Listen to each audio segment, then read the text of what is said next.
Hey guys, what's up? We're doing a little Raw review. We don't technically usually do this, but we might as well since we're probably most of the time gonna do a pay per view review after Raw now. So we might as well do. If the Raw was really good, then we'll do it. But if it was a decent Raw, or even if it was a bad Raw, or even a decent Raw, we probably won't. But this was a really good Raw, so we are gonna actually review this one, and it's not gonna be 50 minutes like the WrestleMania 30 discussion and review, but that was kind of obvious that was going to be that long because it is WrestleMania 30. It's an anniversary, and a lot of things happened that night, so we had to kind of talk about all that. But yeah, um, the first thing that happened was that Daniel Bryan came out and talked to the world and everything, that the WWE universe, and gave a good promo here. And Triple H came out and announced that he was going to end everything again and had a rematch with Bryan and wanted to, and it was to defend Bryan's championship essentially. Um, we kind of weren't here for that, and I tried to rewind it back on my TV, but it wouldn't allow me to, so that kind of sucked. But anyways, that's generally what we missed, so I'm not going to really talk about that too much. But the next segment was like, I don't know. What was the match actually that happened after that? I can't remember. Jesus Christ, we already forgot. uh, I don't know. We're pretty much just gonna talk about the good parts of Raw, and talk about the main things that happened on there. I guess. Uh, we're not gonna do this in any particular order. It's just whatever comes to mind. Um, so yeah. First of all, the thing that I kind of want to talk about, that I can remember right off the bat, is Cesaro, and it kind of happened at the end. Cesaro became a Paul Heyman guy, instead of a Zeb Coulter guy, I'm a Paul which Heyman guy. yeah, and Jack Swagger came out and kind of fought around with Cesaro a little bit, and he broke the Andre the Giant statue, which kind of sucked. Fucking bullshit. Fucking bullshit. But anyways, he kind of broke It was a the good Andre. trophy. That was a big ass trophy, Probably man. expensive, too. Well, no, it looked like it was kind of made cheaply. If it was gonna break It was like, a nice trophy, nonetheless. if it was gonna break like that, but yeah, I think that was a good thing to do. Although I thought um that that their feud was gonna happen at Extreme Rules, but it happened tonight. So I don't think they should have done that. They should have hold it off. yeah, It'll probably will still happen. yeah, I honestly think that they should have saved the feud for Extreme Rules. I don't think it should have happened tonight, but it did. Hopefully they continue this to Extreme Rules though, and then that they can have a proper match on Extreme Rules. So yeah. Another thing that I want to quickly talk about is that Alexander Rusev debuted tonight, which it was kind of in a shitty fashion. He fought Zack Ryder, but poor Zack Ryder. But anyways, Zack Ryder pretty much got his ass handed to him. He had a little bit of offense in this match though, which was kind of cool to see. Zack Ryder slightly fighting back and not getting completely dominated. But for the most part, he got generally dominated, and I actually really like Alexander Rusev. He's really athletic for his size. What do you want to say about Alexander Rusev, Zach? He was okay. His music's really catchy. Yeah. I think I would see more of him. Maybe because I wasn't paying attention too much, but Yeah, you were kind of looking at the ground repeatedly on your phone, buddy. no. Yes, you were. Anyways, he's really athletic for his size, though. Those super kicks that he does are really, and you are just constantly interested in my YouTube video right now, aren't you? 148. anyways, but anyways, yeah, Alexander Rusev put on a pretty good showing, showing why he's dominant and everything, why he's the big guy and stuff. But he was really athletic in this match, and I think that that's going to be kind of the selling point for watching his matches, is that he's a really big guy that can really go. Do you think we'll have a match at Extreme Rules? Do you think? I don't know, actually. I don't know if he will have a match at Extreme Rules. I feel like it's a no, because the other things that I feel like are going to happen are going to overshadow it. But what's your opinion? Do you think he's going to have one at Extreme Rules? Maybe, but in a way where it's not really like a built-up thing, but like how Ryback used to do it, where like unannounced matches. Yeah. Maybe I don't know. I don't know if against Filler jobbers. filler matches. You're saying? Yeah. But like what Ryback did, like unannounced. Yeah, unannounced matches. They Maybe kind not of. like local jobbers, but just like regular superstars in WWE. Yeah. Like, yeah, but I think he might. I don't think it would be too bad if he had something like that. Yeah. And then Showcase him a little bit more. yeah, show him a little more. Yeah. Another thing that was really awesome that happened today is that Rob Van Dam came back tonight, and he fought Damian Sandow. Poor Damian Sandow, but You're welcome. yeah. So I was about to say Daniel Bryan. Rob Van Dam came back, and I thought that was awesome because I'm crossing my fingers that he has a match at Extreme Rules and Money in the Bank and all that stuff because that's Rob Van Dam's home turf. He's an extreme kind of guy. As for his match with Damian Sandow, I thought that it was actually a little awesome. Damian Sandow had a bit of offense in it. It was a really quick match though, so technically it is still counted as a squash match a little bit. But RVD had a couple of cool spots. Like he did he put him on the barricade and did the spin kick over him on the barricade. And, he really got Arrow in his 5-star frog splash as he usually does. And the guy doesn't show any wear or tear. It seems like he's just as good as he always has been. Haven't skipped a beat. Yeah. What was your opinion on his return? It was nice little surprise. I heard he was coming back, but I didn't think tonight. Maybe for the next few weeks. But it was a nice surprise. Got a nice little pop, and it's good to see RVD again because I really like him. Yeah, RVD I kind of knew was coming back though because it was heavily rumored repeatedly over and over again, so I wasn't really surprised. And I already knew that he was going to eventually come back to the WWE anyways because last year he had such a short little, reign where he was in it, so I already knew that he was probably going to make a comeback as he is technically a part-timer. So yeah, I thought that was pretty awesome. Speaking of more debuts and just awesome stuff, the thing that really sets me off for everything else actually that happened tonight, the best thing that I thought that happened on Raw tonight was fucking Paige debuting. I thought that was the most awesomest thing ever, and it was rather unfortunate for Zack because I screamed so loud that Zack didn't get to hear the initial pop that happened when she came out. I don't know who it was at first. Yeah. Who the hell you were? Yeah. The minute the scream, because she has this kind of sort of disoriented, kind of disembodied kind of scream that happens in the very beginning of her song. Once that scream went off, I immediately knew who it was, and I just flipped my shit. I was like, "Oh my god, it's fucking Paige!" and just went crazy. The crowd was going ape shit. AJ announced a match between them, and before the match even started, the crowd was chanting, "This is awesome," because they already knew who Paige was. Unfortunately, this match was ridiculously short, but I know that that AJ is going to get her rematch clause, and it's definitely probably going to happen at Extreme Rules, in which they are going to probably have a Divas match that will probably actually rate, to give it an idea of a rating, probably a 4 out of 5 match, because Paige throws really good matches, at Divas. AJ can put on really good matches too. Yeah, if you haven't seen them, watch Caitlyn and AJ's matches, in 2013. They're really, really fucking good. Yeah, it's like one thing if you have someone that's good, like, Paige. Yeah. Right, great, and just have someone that's, alright. Yeah. But it's when you have, 2 people that can make some really good stuff. Yeah, like Caitlyn and AJ had a lot of chemistry, and they I think they were best friends as well, so they really knew each other.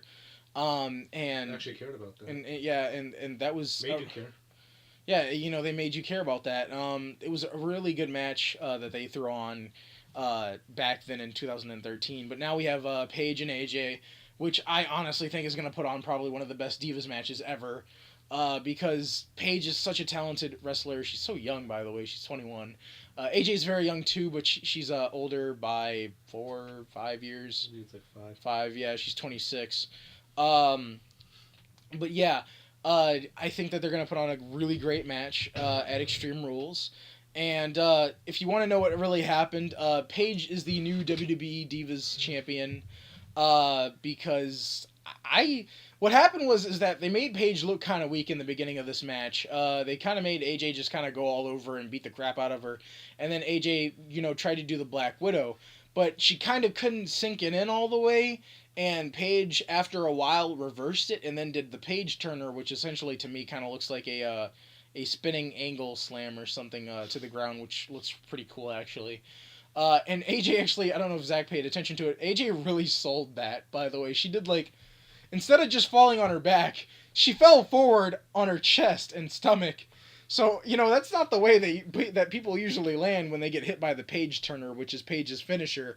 They usually just land on their back, but AJ was actually when she fell, she did a flip and landed on her stomach, so she kind of sold it really well. I don't know if that was an oversell maybe even, but it was a really good sell. And so Paige is the champion now for the Divas division, and it's actually kind of funny because she's NXT Divas champion too still, if I remember correctly.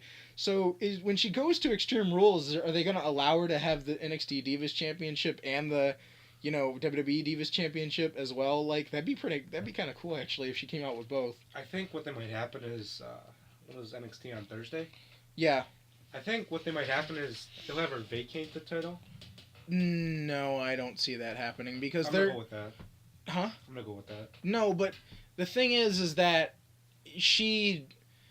there are NXT superstars that are in WWE that are still wrestling in NXT from time to time. Hell, there are WWE superstars that still wrestle in NXT. Like Sheamus makes an appearance from time to time and wrestles on there. Cesaro does. A couple other people. Wyatt. Bray Wyatt, does. Well, not too much anymore because he is mainly on WWE now. But Bray Wyatt was on NXT and stuff.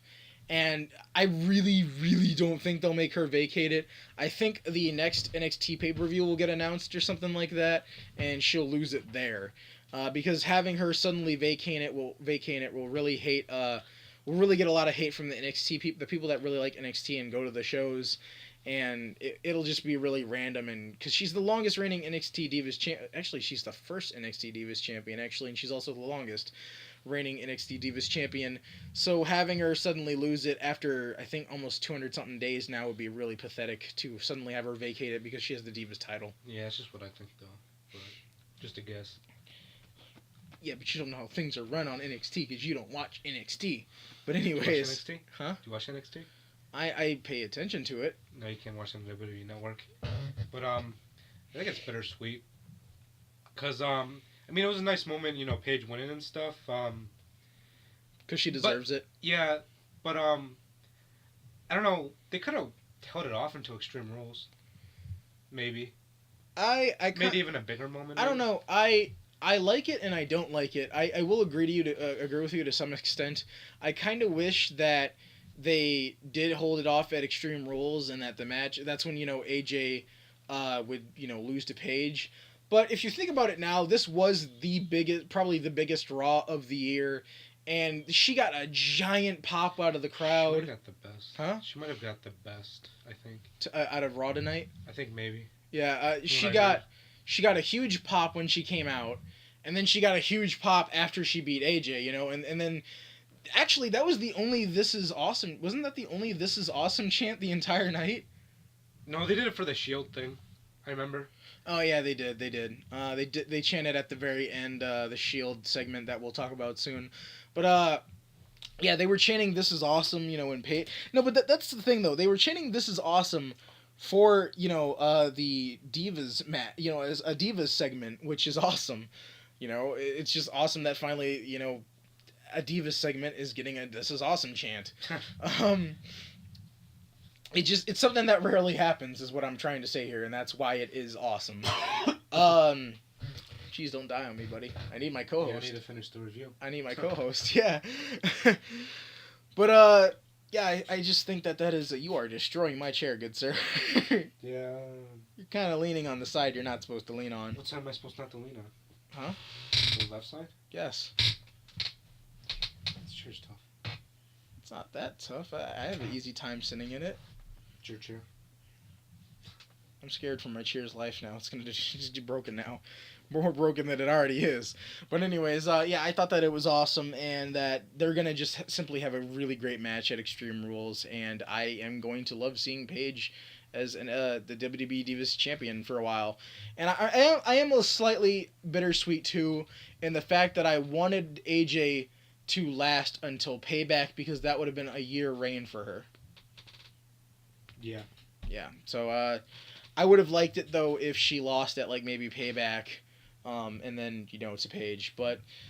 She had a really good a really great run. I don't think anybody, maybe even Paige, might not defeat her streak of longest reigning WWE Divas Champion, because I don't really see that happening, to be honest, as much as I would like to have Paige have it for a year. I don't see it happening. But she's known as the longest, Divas Champion so far, so that's awesome, and for her. Yep. And I don't really have too many segments to talk about on this Raw, because I am trying to kind of keep it short, as we just got done talking about the WrestleMania thing, and that was a 55-minute video roughly. So the final thing that kind of happened was that Triple H and Daniel Bryan and stuff were supposed to have a match for the title, and instead of that happening, Batista and Randy Orton came out. And they kind of, the Evolution's kind of coming back, in which it's kind of Kane instead of Ric Flair, Triple H, Randy Orton, and Batista.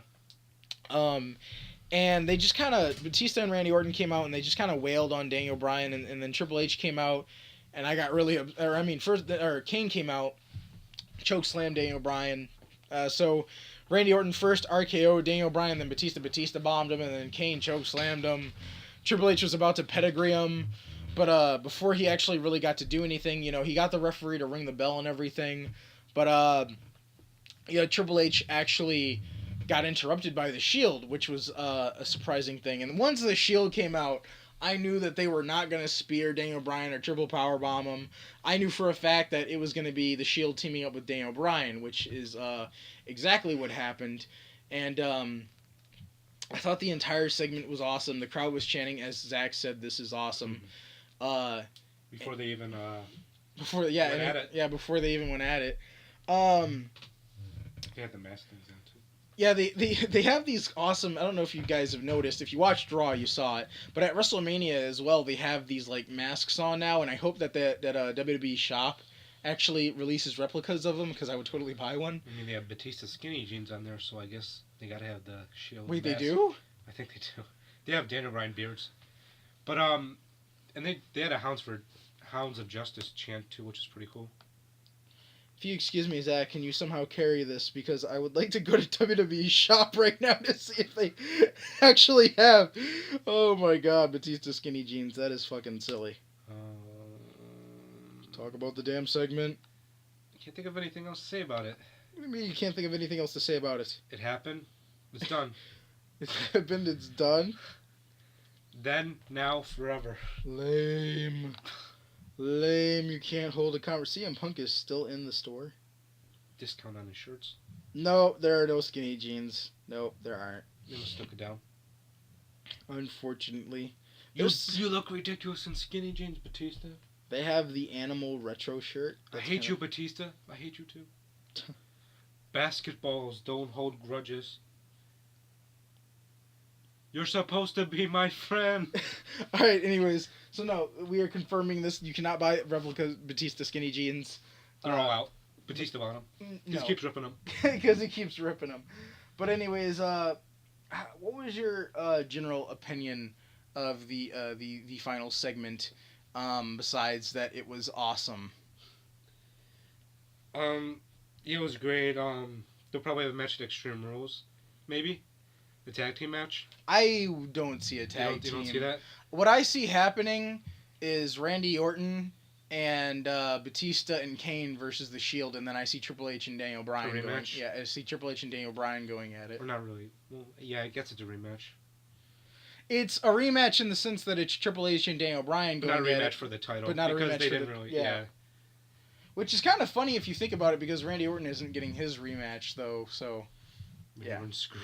Yeah, I really don't see Randy Orton and Bryan fighting again. They've done it so many damn times. As good as it's been. Yeah, I simply think that, Yeah, Randy Orton recently to me hasn't been that great, but versus Daniel Bryan, he does a pretty good job. They have good chemistry. Yeah, but I honestly think that it's going to be Triple H and Daniel Bryan, and that it's going to be the Shield versus Kane and Batista and Orton. I can't believe you went on WWEshop.com and looked for Batista skinny jeans. What are you doing with your life? I was trying to just confirm or deny that. I guess it was just a fake picture or something. I don't even fucking like skinny jeans. I hate you, Batista. I'm trying to check to see if those glorious Shield masks are available, which they probably aren't. Let's see here. There's the Shield. Let's see if those glorious masks are on sale. They're probably not, and I'm going to be upset because I would love one. No, I don't think they're available. This sucks. I'm angry. Grr. Hounds of Justice. I do like their shirts, though.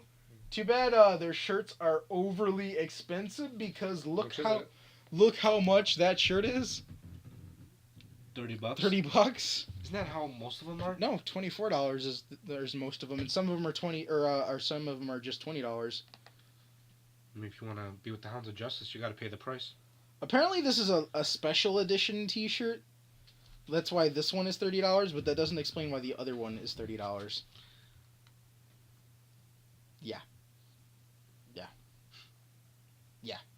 No. But anyways. Enough about WWEshop.com. Raw was generally fantastic. It had a lot of surprises, a lot of debuts, and there's a lot of things that can happen at Extreme Rules. There are still clearly a lot of questions unanswered. Sting did not come out tonight, like a lot of people predicted, and neither did Undertaker.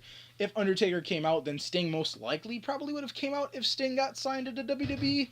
But apparently reports showed that Undertaker was fine, but I guess maybe he still is in the hospital and he's still getting checked out and getting hospitalized. I was done. Okay, I was about to say, if Undertaker didn't come out tonight, I don't know if he'll come out really at all, because I don't know, just if he didn't come out tonight, then I don't think he'll come out anytime, really. Well, anytime sooner, if you know what I mean. Well, he has to. If he's quitting, then they're gonna have him come out and talk about his career. But if he isn't. But if he isn't, we'll just wait till next year if he's doing anything. I wouldn't say next year. I'd say a couple of weeks, and we get some sort of answer out of him. If not an answer to why he let Brock win or anything, I highly doubt he'll talk about that. But no, I'll feel like he'll say something. He'll give like a little bit of a segment, and then they're not going to have a last-minute kind of thing with Sting and Undertaker. They're actually going to have a good build-up of that because it is a dream match that people want to see. So, announce it a year in advance. I'd just say like John Cena and The Rock. I wouldn't say a year in advance. I'd say if Undertaker is going to come back, it'll be within a couple of months, and I'd say maybe a year and a half in advance to give a lot of hype to it. A half a year, advance. I don't know if that's necessary. Maybe just January. You could really have a good feud. It's just a matter of what you do. I mean, we're talking about WWE here, Zach. I know. I'm just saying in a fantasy world. In a fantasy world. That's why I'm saying half a year. Well, I mean, like Schumacher was an Undertaker. The first time was short. The second time was a whole year, though. About a whole year. Because like it originally started when Undertaker was in that Elimination Chamber and Shawn went up the trapdoor thing. That's how that kind of kickstarted it. So sometimes it's about quality rather than quantity, but I don't know. Well, WWE as of recent hasn't had good quality for a while. Except WrestleMania. So we're kind of crossing our fingers on that. But anyways, yeah, that's pretty much generally Raw, all the important things that I wanted to talk about. Is there maybe anything else that you'd like to talk about, or is that it? Nothing I can think of. Maybe out of the 3 years with these Raw crowds, it seemed like the other two a little bit more, what's the word? Effort? Yeah, this crowd seemed a little, not as much chance and stuff. It's not as, this crowd wasn't as good as the 29 crowd after, the crowd after WrestleMania 29. 28, yeah. I wasn't, how was 28? It was amazing. That's where the Yes thing started, and, like, it was amazing. And the Brock Lesnar thing, and you gotta watch it sometime. Okay. What you say was on level is 29, but, The crowd could have been maybe a little bit better, but some things were good. So this was a great Raw, though. Yeah, the crowd was into it and stuff, for the most part, and yeah, it was a pretty good WrestleMania. WrestleMania. I'm sorry. We just got done doing the WrestleMania review. I'm stupid. Pretty good Raw. So yeah. What would So you rate it? the Raw overall. Yeah. Out of, I'm gonna do the special thing that we're gonna start doing. 100? I'm gonna do it out of 100 and not 10. Uh, the match ratings we were gonna do out of 5. The fucking overall rating is gonna be out of 100. Yes, I know that doesn't make sense, but I want to be unique. Damn it, leave me alone. I'm special. Moving on. This is Dark Paladin. This is my channel, and Dark Utopia. Damn it, I don't fucking know. Anyways, moving on. Go home, you're drunk. No, I'm not. Stay home, you're drunk. I'm not drunk. This is my channel. I have the authority. Anyways, so out of 100, I'd say that Paige moment was really special for me because she's like my favorite diva of like all time now, besides Lita and a couple of others. But anyways, Eva Marie. Ha! But anyways, Gay. no, just the ha. Anyways, out of 100, I'd say 85, maybe 90. Yeah. It was a really good Raw. I liked it. Probably the best Raw of the year, like it usually is the past few years. Yeah. Maybe not the best matches per se, obviously, but definitely, you know. I'm not gonna go 100, and I'm gonna do a letter grade. No. Because some people don't like to do that, so No. I'm gonna give it a. No. We doing it right? No. You are gonna do what my Hey! channel. You are gonna do what my channel demands, sir. No. Yes. No. See. Out of 100, damn it. I'll give it a. This, nope. This video shall not end until you give it out of 100. Then. Okay, I have a 0 then. What is it? Damn it. Okay, fine. I'll give it a 90. Okay. Good. Sweet. To the point. Thank you. A though. The Dark Paladin does not know what this A is. What is this A you speak of? Going to school, you know. Nah, I don't know what you're talking about, buddy. That's not a rating. School. That's not a rating, buddy. I don't know what you're talking about. Nah, I don't know what you're talking about. That is clearly not the Dark Paladin special way of rating things, good sir. Maybe Nah, I don't know what you're talking about. No, I don't know what you're talking about. Anyways, moving on. Hope you enjoyed the video, guys. Bye.